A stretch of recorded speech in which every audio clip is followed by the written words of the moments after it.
All right, Andre.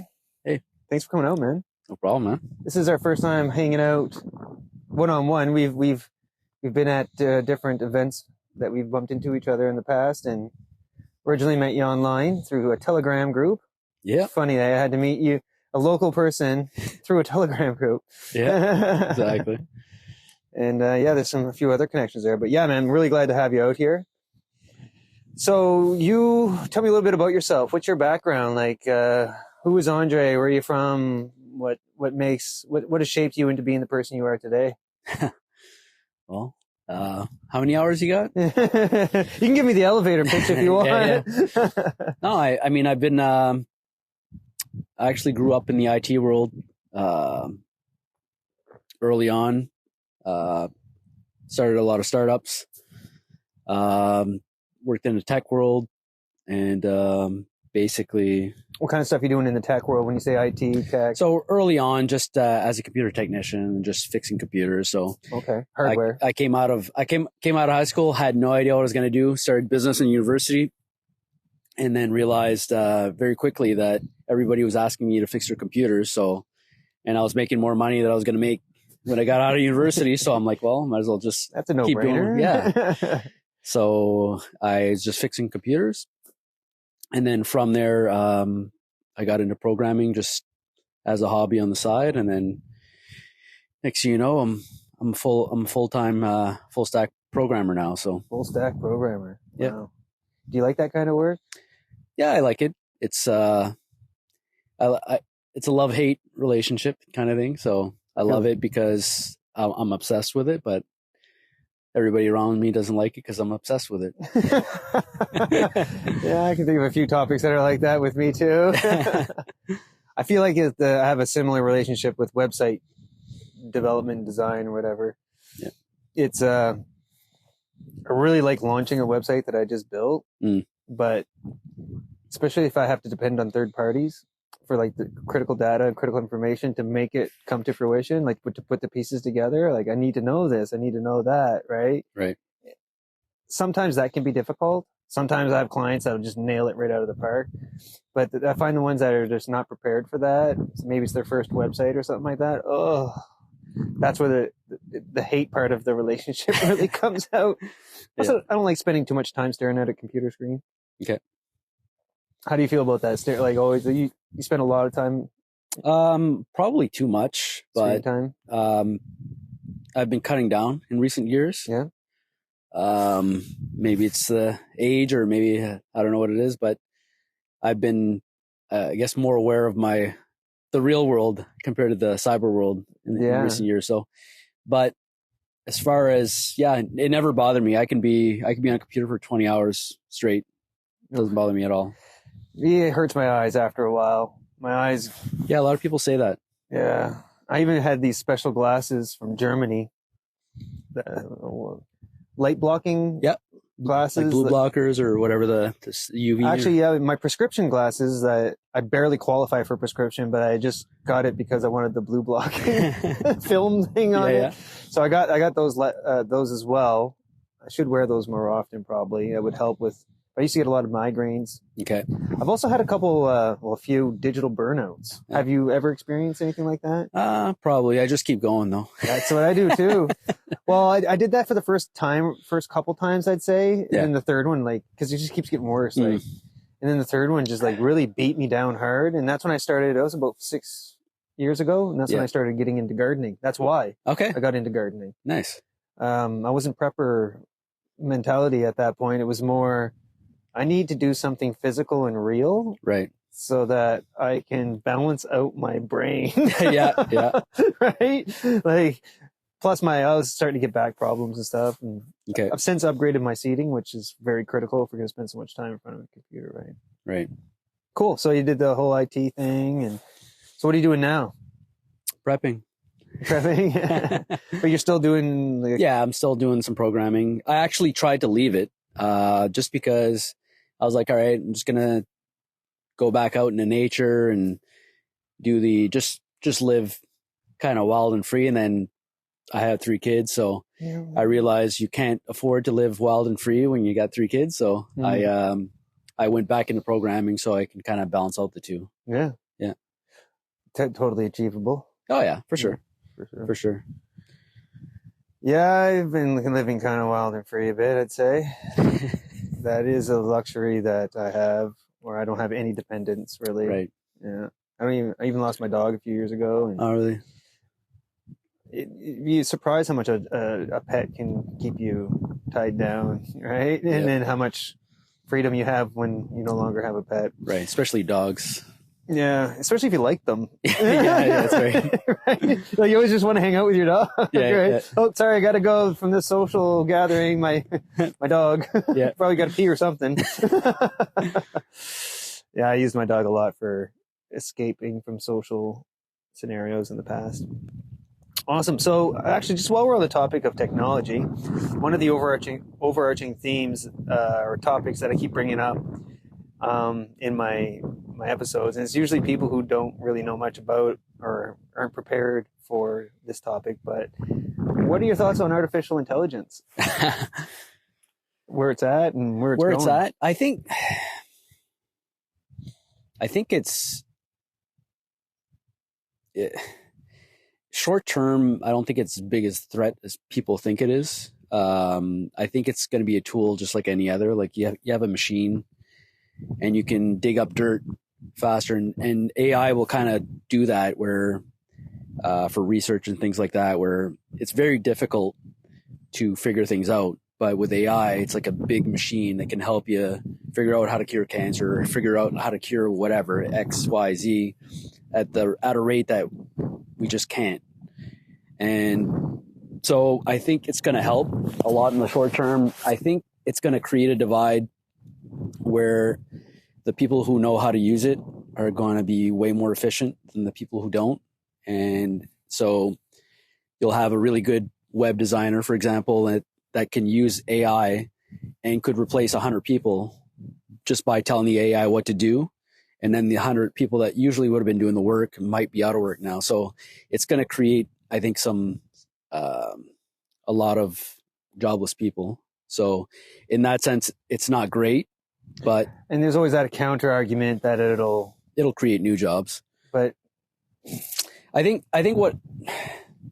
I think it'll create new industries. Like I said, in the short term, it's not going to be the end of the world, but there is kind of a tipping point where, as a programmer, what you're normally doing is you're trying to streamline everything so that everything's more efficient. And as you're doing that, sometimes you do eliminate jobs or you're putting people in different kind of reorienting. Yeah, reorienting. And it doesn't mean these people are like most of the people who you replace are just fine. They find another job and they can do other things and they're great at it. I mean, let's face it, they were there because the task existed and they were able to fulfill that task. Correct. The job wasn't created because, oh, so-and-so needs a job, so let's figure out a job for them and give them job security. It's all based on, are you fulfilling a need? Are you is there, and I think we're going to start, I think there's that reality. It seems like people have lost touch with that reality. It's almost, you know? But I think the bigger threat isn't necessarily with the jobs. I think it's more with reality. So if you go online right now with anything you want to find information on, like any belief that you have, any conspiracy theory that you have, you can go online and prove that you're right. Right. So reality has kind of been warped a lot, and it's very difficult to figure out what's right, what's wrong, what's real, what's not.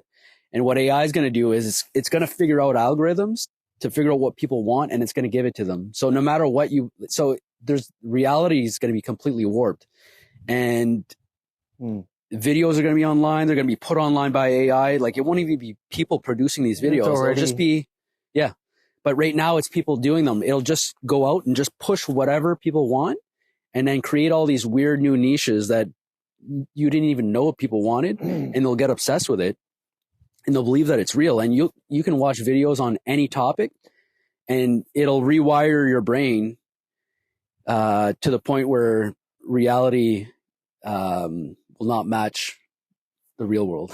Yeah, your reality won't match the reality. Exactly. So that's I think where it gets more scary. Your reality is going to become more and more of a thing. What's Yeah. your reality? I can just see a commercial there coming like, yeah. Why be limited by other people's reality? Live your reality.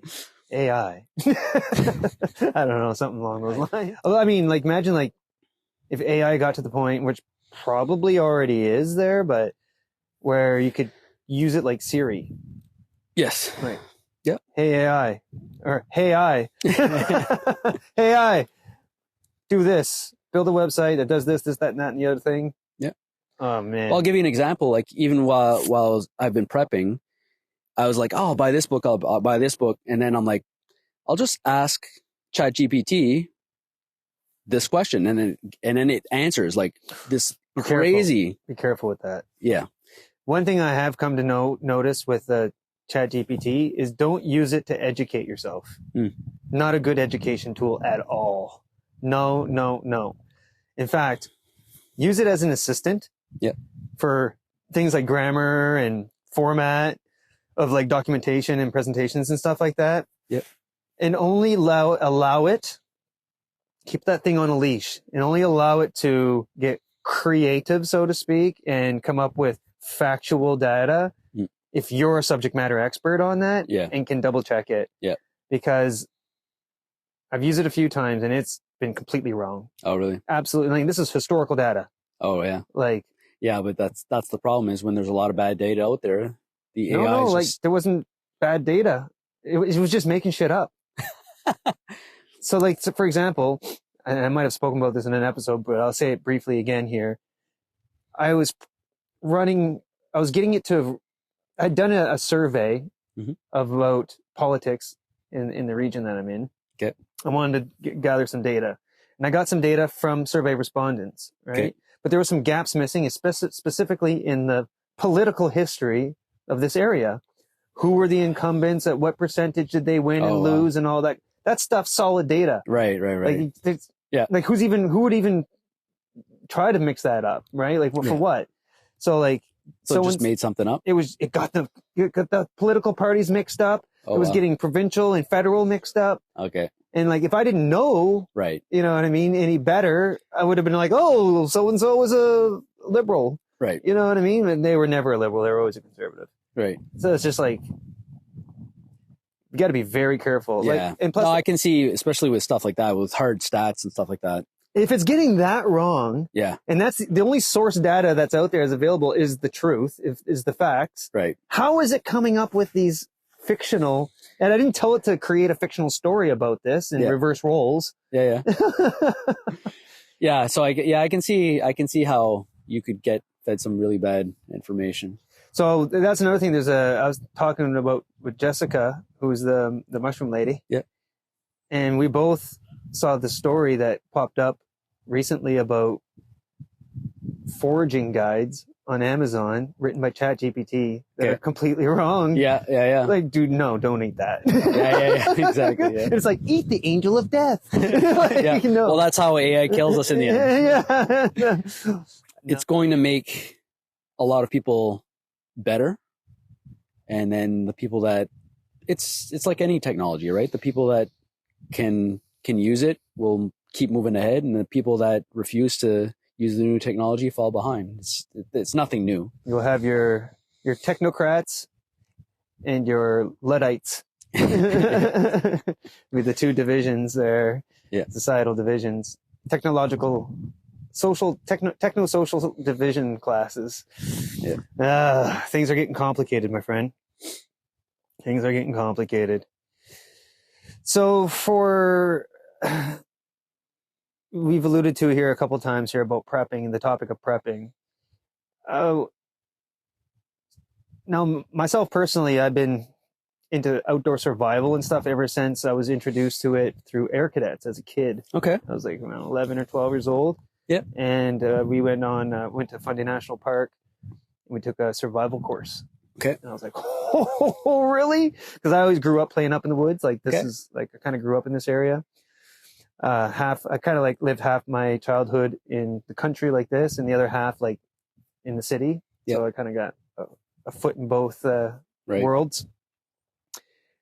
And yeah, once I had that survival course, I was like, wow, there's all this purpose. Like I have my jackknife and I go out play in the woods and I stab trees and stuff. And like, ha, you know, like acting like a kid would, right? Yeah. And then I was like, whoa, purpose. And then I started seeing all this. Well, that's when I was, luckily for me, I think the very first literature on survival and all that kind of stuff I was introduced to was the SAS Survival Manual, which is Special Air Services. John Lofty Wiseman from the UK, who was a pilot. Okay. And he kind of designed, he's got we call it the Survival Bible. Okay. So like I didn't start off with any like junky texts or anything like that or misinformation. But the problem with that is it's for pilots. It's really designed around pilots, which made sense why we took it in the Air Cadets. Yeah. But it's a global. It's like all the different kinds of snakes around the world and all that kind of stuff. Okay. It's like, okay. Yeah. Which makes sense if you're flying around the world and you happen to crash anywhere. You want to have a general knowledge of everything, right? So I look at it as the survival Bible for general survival skills. And you're going to have your navigation, your water purification, your shelter building. You're going to have all that stuff. That's all covered in that. And that's in most other documents and publications as well. Yep. Now, because it's been kind of ingrained into me, like from that young age, I've been naturally evolving into these different areas. Like once you've got not bored, but like once you've played out the outdoor survival thing, and you start to get a little older and you don't want to sleep on the ground as much, you start looking at more like, oh, well, what's this prepping thing? And what's this? So this all happened to me pre-pandemic. Right. So when I kept coming into the pandemic, I was just like, wow, I'm kind of super prepared. Right. Wow. Isn't that kind of cool? Yeah. In a way, except I was not prepared for a disease or a virus. I was prepared for everything else. Give me a volcano, a flood, you name it. I got it, you know, but that's right. There's viruses too. That's a whole other thing. Yeah. Tell me, were you much into like outdoor survival, prepping and all that pre-pandemic, or was that really more of a bell that rang during the pandemic? Yeah, it was more like, well, everybody had more time on their hands because you couldn't really leave your house at the time. So for me, it was a wake up call that I didn't know how anything worked. So I didn't know how I turn on my lights, how the light work. I talk on the phone. How does the phone work? Like I just realized I don't know how anything works. And I just got curious on how everything works. Humbles you and then makes you curious, right? Right. So that's how I got started. And then I realized, okay, well, if the electricity were to grow out because people can't even go repair power lines anymore because everybody's dying from COVID or whatever, the pandemic, then what am I going to do? So that's kind of what got me started into it. And like I said, I had a lot of time on my hands. So, but you do have, I think you give yourself a little more credit because you do have like a martial arts background, for example, and one could argue very easily that self-defense skills are really up there on the prepper list of priorities and being able like to defend yourself from threats like that. Yeah, but I wasn't doing it with that reason. Mindset. It was more stay in shape and being able to defend myself, and it's something that I do with my kids. So it's something that I like doing. Mm-hmm. And but yeah, so yeah, I mean, it does kind of fit in where I don't have to do that part, which is great because it takes a long time to get good at anything. Build that skill, yeah. So, it is one aspect that, and just self-awareness, situational awareness, discipline, all these things are really important. So it was kind of one area I had carved out by mistake. I would say you'd have it provided you a lot of the fundamentals that make you a successful survivor and prepper. Yeah. Thanks. Chapeau, monsieur. So yeah, prepping. So your prepping journey. Tell us a bit more about that. What did you look at first? How did you step into it? Like you said, you were just discovering more how things work, and so it kind of started with that, and then I realized, okay, well, what about food and what about water and all these things? So I started to actually just start talking to some of my friends, or just going out and meeting people that were a little bit more in tune with nature, I guess. Mm-hmm. And I was asking them like, okay, well, what happens to this and what happens to that? And then some of them kind of got into it too. And then we kind of started groups where the people who like talking about it were, hey, worst case scenario happens, like, okay, what are we doing? We're going to meet here, and then, okay, how do we handle this? So it was kind of like this little community that grew from the pandemic, where kind of unlikely friendships started from just this common curiosity on what would we do if right? What if, so what ifs? yeah, Those are always exactly. fun. So fun little rabbit holes. Yeah. Well, not like not in crazy town stuff, but just normal people kind of getting together and just same mindset, right? So yeah.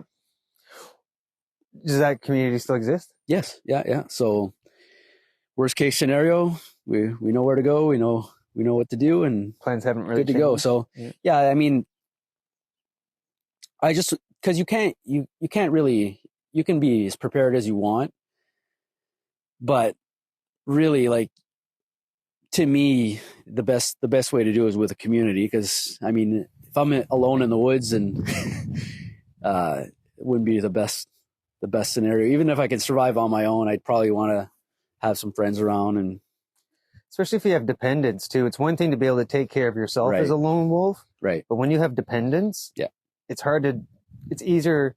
It takes a village. Yeah. Once you got kids involved. Yeah, right? For sure. And other dependents. So I'm not in that scenario. So I have gone down the road of community building and all that. I have somewhat of a loose network, I'd like to call it. Mm-hmm. And however, my primary strategy is lone wolf. Right.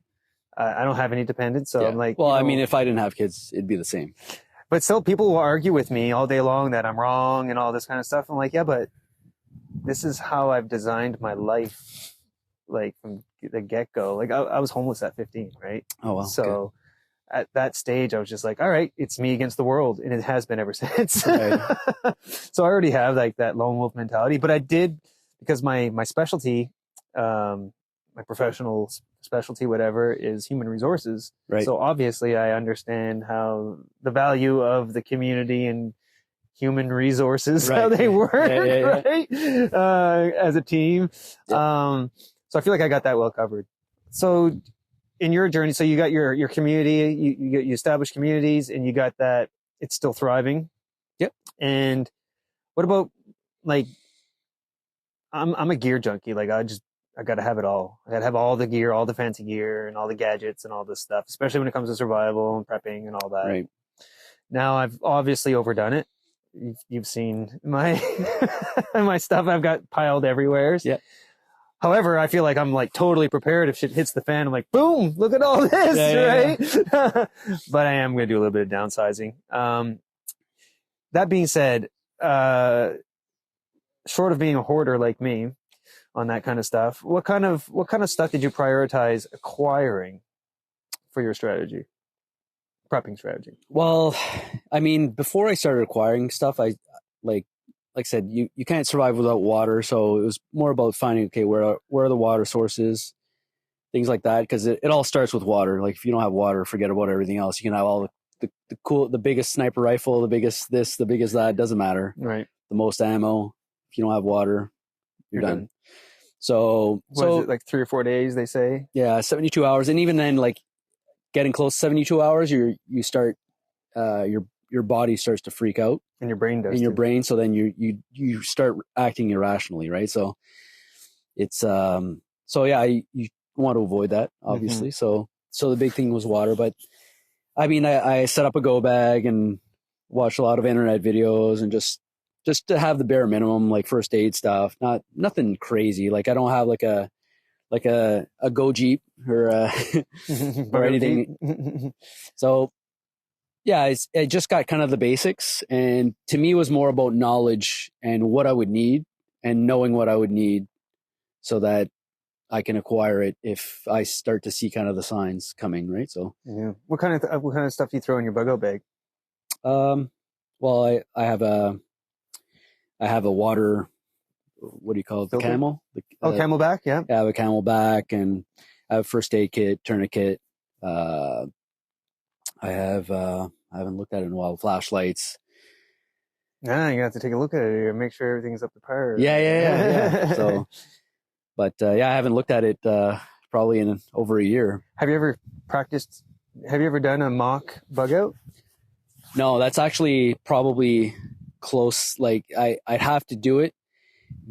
But we do have like where we're gonna go. So I just grab my bag, grab the kids, grab the family. We'd go there To the muster point? yeah, and then from there, if I can go back, you kind of gauge it from there, right? Because obviously you're not, if you can get back your stuff, you're gonna go back, right? So Retrieve it, yeah. yeah, it's just a matter of how bad things get and things like that. And again, like it's not. I don't think the worst case scenario is gonna happen. It's just have a plan, right? It's like a fire drill. You don't. You know it's probably not going to happen, but it's good to know what you do if it happens. Yeah, exactly. Absolutely. Right. Yeah. I've done some work in old folks' homes, and they practice those things monthly, sometimes more than once a month. I think sometimes like every like 3 weeks or something like that. Yeah, it makes sense. You gotta, especially you got like multi floors, you got like 100 senior citizens with all the different mobility issues and stuff. You got to have that. Practice makes perfect, man. And that's why I ask about the mock run, because so many people have bug out bays, but nobody's ever tried a practice bug out. So what I used to do when I was younger, say my 20s, around then it was popular. It was kind of somewhat popular in the survival world anyways, to do like certain amount of weight challenge in your bug out bag. Okay. And do like so I think that was like 20 pound challenge. So you have your bug out. I don't know if you even called it bug. Yeah, it was a bug out bag. You have your bug out bag, survival bag, whatever, go bag, whatever you want to call it. And the maximum you could have in there was 20 pounds, including your water. Okay. So that's the other kicker, right? And you'd have to go out and do like a 24 to 36 hour survival. So I'd get my grandfather to just drop us off. Like me and my buddy would do it, right? Yeah. For fun. Random place in the woods, and we just walk. Never been there before in our lives. Didn't do no research on the map or nothing. We just walk until we got tired of walking. I'm like, all right, let's do it here. Or me and my cousin would do it as well. We did it a few times. We just jump on the 4-wheelers and we just go out middle of nowhere, Salisbury, somewhere's like way off Taylor Road or something like that, and be like, there, right? Yeah. And we just do the thing, right? Cool. And I need to get back into doing that, because without the mock, without the practicing and all that, you can make so many mistakes and screw up so bad. Yeah, for sure. Like, I would even go as far as, I think I'm going to try to organize an event, like a bunch of friends. Like, because you're not the first person I've talked to that has the go bags and all that, but never used them. Right. And you got to know how to use that stuff. Yeah. Right. And like, what if that flashlight doesn't work? Right. You're going to find out during the emergency. It's still in the package though. Yeah. Oh yeah. Guaranteed to work. Those batteries aren't dead. So stuff like that. It's good I think it's really good to practice. Mm-hmm. So what about literature during your prepping? What kind of, did you buy any books? Do in digital maybe? Other than ChatGPT, yes, I did buy some Other books. than Good. Yeah. So yeah, I bought some basic survival books and just stuff that I had zero.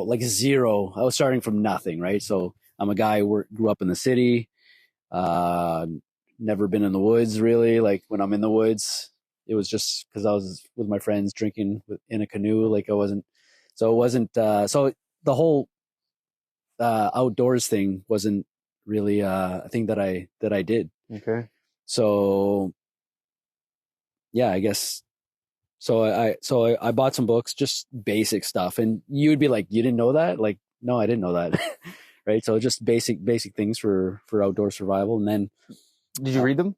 Yep. Yeah. So again, like doesn't make me an expert, but at least I'm not starting from scratch. You know a heck of a lot more than someone who didn't read them. Yeah. That's true. So yeah, and it's just a matter of applying it, right? And if you practice, then obviously the knowledge would be way better instilled than just reading as well. Bushcraft is underrated. Like the bushcrafting skills, like campcraft, being able to like you're not necessarily going to have a cast iron tripod like that, right? But you will need something like that if you're cooking multiple different kinds of meals over a period of time outdoors, right? So how to fashion one of those out of 3 sticks? What kind of sticks do you use? Right. Do you use old dry wood or do you use young fresh green wood that's not going to burn? Right. Like, yeah. And there's all these different things you got to figure out along the way, but I found bushcraft was really good. Like just something like even as simple as learning how to carve like whittle and carve things, like, oh, make a spoon. Right. Like that can be so helpful in so many different ways, like stirring your food and like eating your food. Like, yeah. And I found a bunch of videos, like they were taking like these like the bricks that you find pretty much anywhere, and they were making like little stoves with it and just fashioning rocket stoves, probably. Yeah. So just stuff like that, right? And then I'm like, okay, cool, that's cool. If I find those, if I'm really stuck, you can make one of those out of dirt too. Yeah, just out of pure dirt. Right. Just dig a hole. It's surprising how little we need. Yeah. Like literally one good knife is really, plus a ton of knowledge and skills, but really one good knife is all you really need to survive. Water filtration, shelter building, fire building, food procurement, building traps and snares and stuff like that, like all with a knife. One good blade. And if I were to recommend a blade, I'll show one. I don't have it on me there. I'll show it to you there later. Yeah. It's the Grumman Survival number 4. Sponsored by. Yeah, I wish. No, I have no sponsors. Not yet. Yeah, maybe one day people see value in the conversations that we have. But until then, we're just going to have fun doing it. Yep. Now, let's talk like that was a lot of basic stuff. Now, what about some of like the next level stuff? Like, okay, you got your bug out bag and all of that. You say you've been a city slicker your whole life. Yeah. Are you thinking about changing that? Is there something like, do you feel like that was a weakness that you had that you want to correct with your kids for the next generation? Are there advantages to being a city slicker? Well, I don't mean that in a derogatory term. No, I know.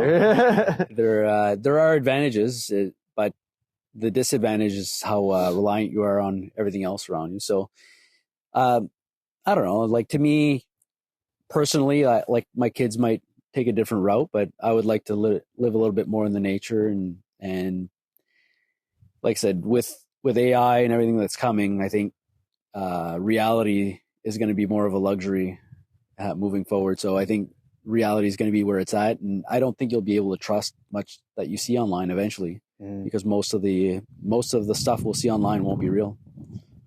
So to me, moving out in the country and spending time with your kids and with real people and face to face, that's the way to go. With nature. Yeah.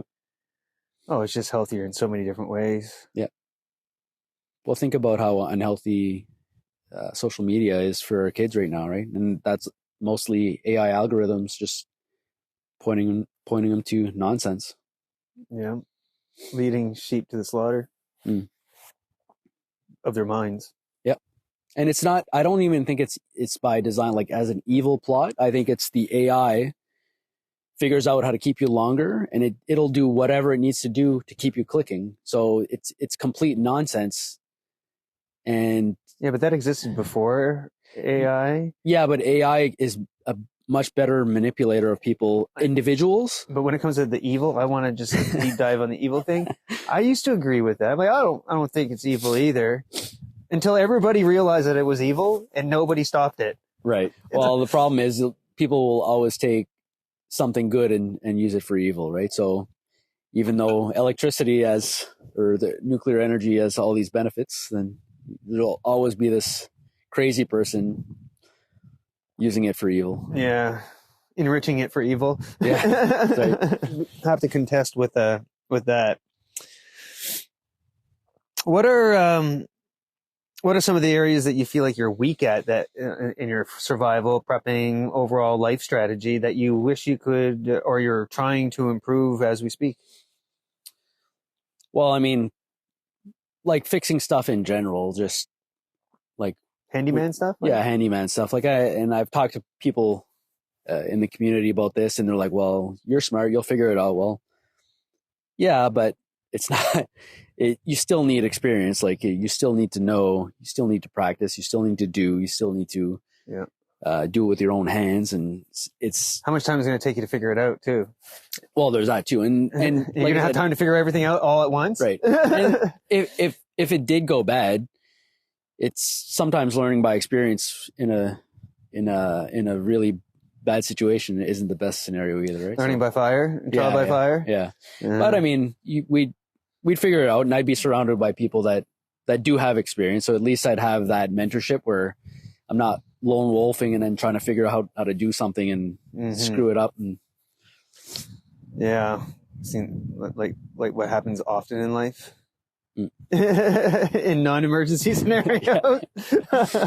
So I mean, there's that, but there's like I said, I have it's a very general knowledge base on a little bit of everything, just so that, again, I have a base and I can build off of that base so that I'm not starting from scratch. And is there any particular skills that you're working on right now? Well, I mean, I've been looking at all sorts of things, like communications, ham radio. Oh, ham radio, nice. Yeah. So I got my license on that, so good. that I could working on it. Yeah. So it's cool. There's a big community in that too. A lot of ex-military people. Yeah. And so it's very active. And if everything did kind of go down, that would be the best line of communication would be through either CB radio or ham radio or something that goes at a distance that isn't relying on the current infrastructure, right? So I've been learning about that stuff. That's a good one. Yeah. You'd reached out to me about airsoft and paintball at one point. Yeah. What was your, just for fun or? Well, yeah, and again, like practice, like just practical. Yeah, so just like, okay, just playing with teams and interacting, teamwork, communicating. Yeah. You can only get so much skill set from a gun range. Right. It's nice to have moving targets, especially ones that are human. Yes. Yeah. And you see the behavior, right? Yeah. Okay, when I shoot, that's how like you don't know how somebody's going to behave unless you're doing it. And I mean, I've played paintball before, and it's fun. But you also have to realize that when you get shot by a real bullet, you probably, like, you can be very brave playing paintball and make some risky moves, but you probably won't want to do that in real life, right? Not as much, no. Not as much, no. But you can still see how people are reacting, how they're taking cover, when you could attack. Like, you can get all your timing down. And you can get your, what's that called? Reflect. There's a term where instinctive shooting. You can get your instinctive shooting. Like, you don't have to necessarily aim, and you can, right. You don't have to look down the sights in order to hit your target. Yeah. Right. You have just a general boom, pull from the hip or off your sling or whatever. Right. Yeah. I think that's a big one there. Also, not so much in paintball, but in airsoft, let's face it, they're replicas. Yeah. They're all replicas of real guns. Right. Like 1-to-1 for the most part. They even fit in the same holsters, like molded holsters and everything, nice. Right? So, and the weights are very similar too, especially when they're loaded. And just that handling and that familiar, the muscle memory that you're getting from that, and the knowledge of knowing, oh, that's a slide. You know what I mean? Yeah. And like, oh, trigger, sear, what's a sear? Okay, then there's all these different parts you're learning. Sure, mine might be gas operated shooting BBs, but aside from that, everything else is the same. Right. Even the blowback is very similar. Oh, really? When you're shooting these gas powered ones. Yeah. Okay. Yeah, it's interesting. I'm honestly, like, I started off in, technically my first little was airsoft. I really did actually start off in airsoft, but that was like unofficial. Yeah. Like, when I started really playing like organized games was paintball. Okay. But I actually prefer airsoft. Yeah. I've gravitated back towards airsoft mainly because it's cheaper. Yeah. The ammo's a lot cheaper. Yeah. The guns are more realistic. Yeah. And I can, if I buy a holster for a Glock airsoft gun, right, that same holster will work for a real Glock. Right. And it'll feel the same. All the rest, right. So I'm spending the money once for two different purposes. Right. So there's that practicality about it too. Yeah. Also hurts a lot less and less messy. Yeah. For airsoft. Yeah. Well, it doesn't always hurt a lot less, actually. Okay. It's a smaller projectile, but you can't put airsoft bullets in BB guns, right? No, different. They're different calibers. Different size. Okay. Yeah, they're different calibers, but and way different air pressure, like feet per second. Okay. Shooting. Speeds are much lower on airsoft than they are on like pellet guns and BB guns. Okay. For sure. But yeah. Yeah, and just, I mean, it's fun too, right? So Yeah. it's not just for prepping, it's fun. Yeah. The thing with Jeeps too is a lot of them have CB radios in them. Right. A lot of them at like varied background. A lot of like ex-military like Jeeps and jeeping around and doing that for fun. Yep. So we have a lot of those folks in that community as well.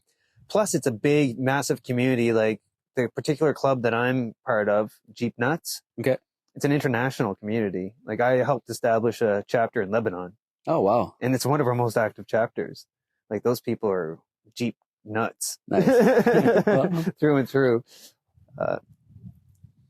I don't know how much they're doing right now these days there with everything that's going on, but war-wise. Yeah, that's right. But these are all transferable skills. Yeah. Ham radio comms, communications, airsoft paintball, jeeping, outdoor survival activities, camping, all this stuff is transferable for the real situations if they should arise. Yeah. I also did a lot of volunteer with disaster response. Okay.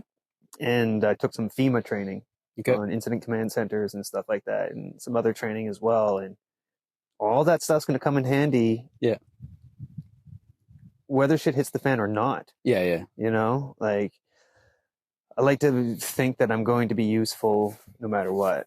And that's where I'm going to have a big struggle too. If I'm ever caught in a shit hits the fan situation, because my biggest struggle will be who do I help and who can I help and who I can't help. Right.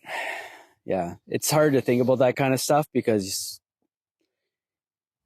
you'd like to think that you'd help everybody, but then at the same time, you got to survive on your own. Like you got to survive yourself too. And so you can't, if everybody's just like, all right, save me. And well, it's hard enough just to save yourself. Yeah, exactly.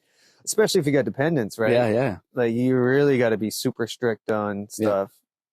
Yeah. Me, I can be a little bit more loose and frivolous and maybe take some more risks because I'm only risking myself, right? Right.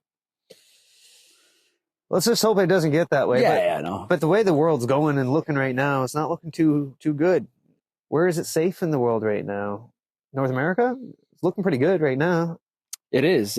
I think we're probably one of the safest spots, but at the same time, I think it's hard to say when things collapse. I mean, we say that, but we were talking earlier about if India and China go to war with us, well, that's 98% of our meds come from there. So if that happens, it's easy to say, oh, we're fine, but we're not fine. We're screwed within a month. Most people don't have more than a month's supply of their meds. Right. They go month to month on their meds. Right. I'm a little bit different. I go 90 days at a time. Okay. For my meds, and my meds aren't even critical. Right. Like cholesterol pills. Okay.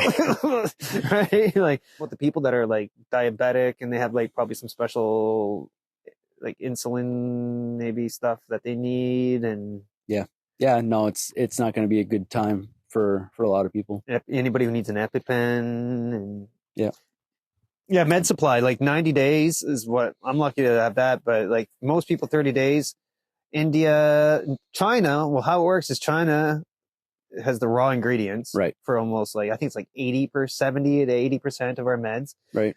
And then India produces it into pill form, the generic. Mostly like, I think we get like high 90% of our generic from India.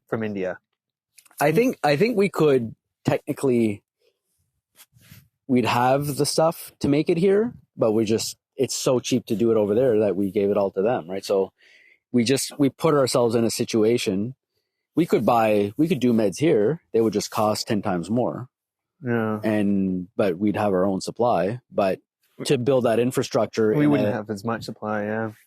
Well, and to get it going, to make it would take years, right? And then by the time that happens, like most of your vulnerable population's already gone. Well, we seem to be getting a lot of vaccine facilities lately. Yes, we do. and testing labs. Yes, yeah, they're quick. They've been quick on those, but no, it's been interesting. I haven't been seeing any pill pressing machines lately. like we're talking about AI and how it's shaping our reality, social media, things like that. Like if I click on a video, the algorithm will keep feeding me videos like that video. Yep. So what's happening with our kids is they have no concept of relativity or whatever. They don't have enough information to realize that video doesn't happen a lot. It's a manipulation.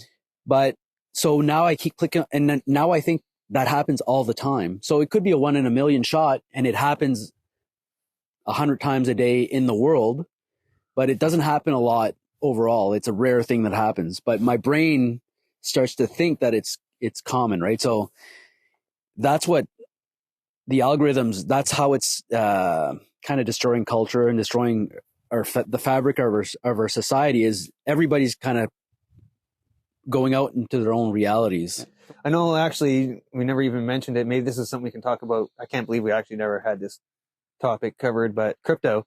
Yeah. That's basically how we know each other, was through the crypto world. Yeah. So maybe next time you're on, we'll talk a bit about maybe like the state of crypto, which is always, I think right now, like Bitcoin's taking off, isn't it right now or something? Or I don't know. It depends what week you're talking. So it's always like, yeah, somebody, did you see crypto is going up? And then next week, did you see crypto is going down? Yeah. I'm like, I don't even care anymore. I'll just wait. And the crap coins. We won't get into too much into it there. Yeah.